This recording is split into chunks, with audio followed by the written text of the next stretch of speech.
나라박 소식 여러분께 전해드리겠습니다. 일본 얘기입니다.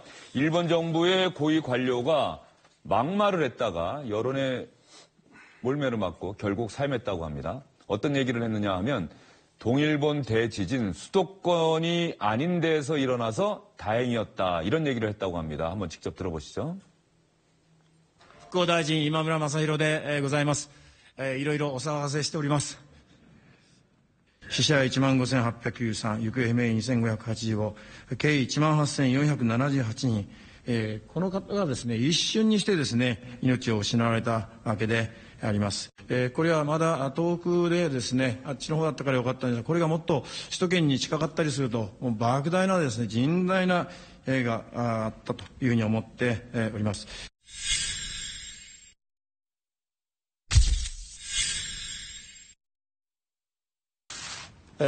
先ほどの講演の中で私の不適切な発言と表現といったものにつきまして、深く反省し皆様方にお詫びを申し上げます。申し訳ありませんでした。辞任される考えではございませんか。いや、そこまでまだ及んでおりません。 강연이라는 표현을 썼는데 저게 어느 상황에서 나온 얘기예요? 어제 도쿄 시내에서 있었던 그 자민당의 한 계파 모임에서 거기 가가지고 저런 이야기를 한 겁니다. 그러니까 다시 한번 요약을 해드리면은 지진이 동북 지역에서 일어나지 않았습니까? 그런데 그쪽에서 일어나서 지방이라서 다행이다. 이게 수도권 쪽에서 일어났었으면은 이 동경 주변에서 일어났었으면 인명피해가 많았을 텐데 큰일이었다. 이렇게 이야기를 했는데 해당 지역으로서는 18,000여 명에 이르는 희생자가 났는데 저런 이야기를 들으면 가만히 있을 수가 없겠죠. 강조하고 싶었던 것은 수도권에서 이런 일이 있었다고 한다면 정말 어마어마한 피해가 있었을 것이다라는 그렇죠. 점을 얘기하고 싶었던 것 같은데 피해를 입었던 지역의 주민들 입장에서 들으면은 이건 정말 말도 안 되는 소리다. 황당한 일이죠. 만약에 바꿔놓고 한번 생각을 해보십시오. 우리나라 어디 지방에서 큰 홍수 피해라든가 큰 지진이라든가 이런 게 일어났는데 장관이라는 사람이 가가지고 아유 그래도 수도권에서 일어났으면 엄청난 피해가 났을 텐데 여기서 일어났으니까 다행이에요. 이런 식으로 하면은 그 지역 사람으로서는 정말 분통 터지는 일이 하지 않겠습니까? 그래서 어제 사과도 하고 그리고 또 아베 총리가 아침에 사과까지 했는데도 결국은 사임을 하게 됐죠. 예, 아베 총리가 이제 사과했다고 말씀하셨는데 같은 자리에 있었다고 합니다. 이 얘기 듣고 나서 아베 총리도 문제가 있다 싶어서 같이 사과를 했고요. 결과적으로 부흥청 장관을 경질했습니다. 内閣の今村復興大臣の講演の中におきまして、東北の方々を救せる、極めて不適切な発言がございましたので、総理大臣としてまずもって冒頭にお詫びをさせていただきたいと思う次第でございます。 아베 총리까지 사과를 했습니다. 그렇다고 한다면 왜 사과를 할 수밖에 없었느냐? 저희가 지금 얘기 나눠봤습니다만 바로 피해 지역에 있던 주민들이 이 부흥청 장관의 이야기, 부흥상의 이야기를 도저히 받아들일 수 없다, 망언이다 이렇게 규정을 했기 때문입니다. そのひどいこと言っちゃったね、その大臣さんね。首。どこだって災害起きればね。 中央だったって地方だったって一緒だからね被災者は出るわけだからいやーちょっと東北のことどう思ってるんですかね上に立つ人ですからやっぱりしっかり物事を考えて、慎重に発言してほしいと思いますけどね 지금 피해 지역 주민들의 이야기 우리나라의 고위 관료분들도 정말 새겨 들으셔야 할 말인 것 같은데요. 일단 부흥상이 어떤 일을 하는 자리입니까? 네, 일본에서? 부흥상 보니까 2012년에 그 동일본 지역에 그 지진이 났지 않습니까? 그 지역의 부흥을 위해서 이제 부흥청이라는 것을 2012년에 발족을 해서 일정 기간 있다가 이제 소멸되는 그건데요. 중앙 정부 기관이니까 우리나라 정부 부처라고 얘기를 할 수가 있습니다. 거기 부흥청의 장관이 부흥상인 거죠. 이마무라 부흥상은 지난해 이제 아베 내각에 들어왔는데요. 무려 7선 의원입니다. 굉장히 이제 고참인데, 일본 언론에서도 이 사람은 전형적인 우익으로 분류하고 있는 그런 사람인데요. 1996년에 처음으로 이제 중의원에 당선이 됐는데, 당선된 이후 매해 두 차례씩 꼬박꼬박 야스쿠니 신사를 방문할 정도로 굉장한 그 우익 인사라고 합니다. 박철아 교수님 보시기에 말이죠. 이 부흥상의 이야기, 그리고 피해 지역 주민들, 높은 자리에 계신 분들은 좀 발언에 신중해 주셨으면 좋겠다라고 얘기를 했는데, 박철아 교수님 들으시기에도 정말 부적절한 망언이다 이런 생각 드십니까? 대단히 부적절하죠. 사실은 우익의 대표적인 인물 가운데 하나 아닙니까? 근데 우익이란 것은 국가주의 성향이 강해서 사실은 국민 개개인의 가치를 좀 덜 존중하는 정치적 입장을 갖고 있습니다. 그러다 보니까 평소에 저런 무의식이 그러니까 피해를 당한 그 국민들 한 분 한 분에 대한 입장을 제대로 고려하지 못한 채 이제 나오는 거죠. 그리고 특히 일본에서 그 동북 지역, 도호쿠라고 일본어로는 도호쿠라고 부르는 지역은 저 아래에 그 외국과 개방을 일찌감치 한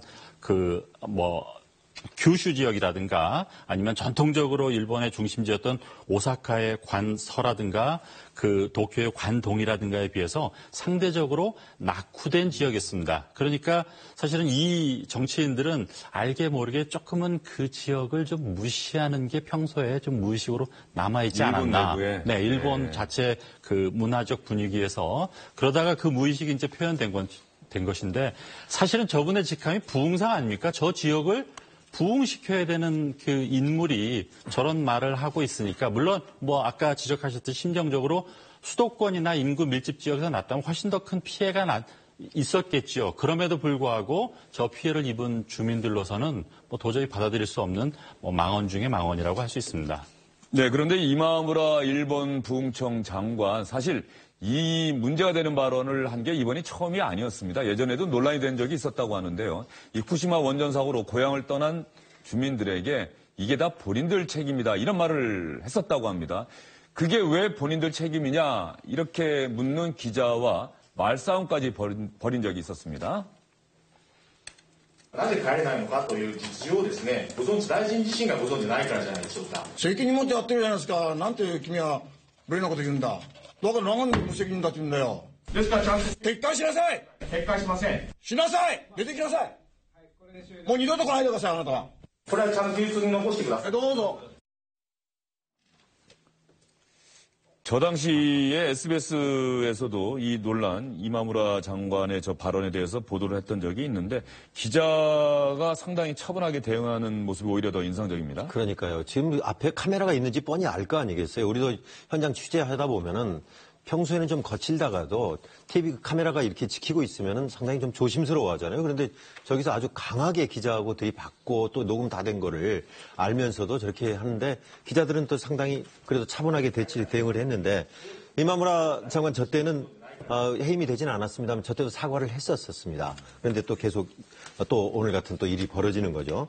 그런데 지금 장관의 부흥상의 문제가 저게 초대 부흥상도 그랬었어요. 2011년 3월 달이었는데 초대 부흥상이었던 마스모토 류라고 있었는데 이 장관도 거기 미야기현이라고 피해 지역을 가서 지사하고 면담하는 자리에서 복구 위에 지혜를 내는 지자체는 돕겠지만 지혜를 내지 못하는 녀석은 도울 수 없다. 이런 망발을 해가지고 상당히 그때 시끄러웠습니다. 그래서 결국은 임명 일주일 만에 초대 부흥상이 해임되는 그런 사건이 있었죠.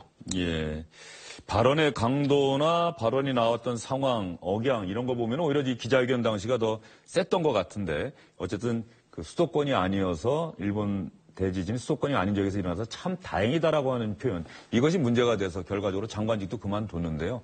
이것은 재난 피해를 입은 사람들의 고통이 얼마나 심각한지 이거를 조금이라도 생각했다면 이런 발언은 나오지 않았을 겁니다. 그런데 이게 남의 나라 얘기만은 아니고요. 조금 전에 보여드렸던 피해 지역 주민들의 이야기처럼 높은 자리에 계신 분들은 조금 발언을 신중하게 해주셨으면 좋겠다 이런 얘기도 했었는데 예전에 이명박 전 대통령도 수해 지역을 방문해서 수재민을 위로하러 가서 위로의 말을 하긴 했는데 이 위로의 말의 어떤 표현 때문에 구설수에 오른 적이 있었다고 합니다. 그래서 저희가 당시 영상을 찾아봤습니다.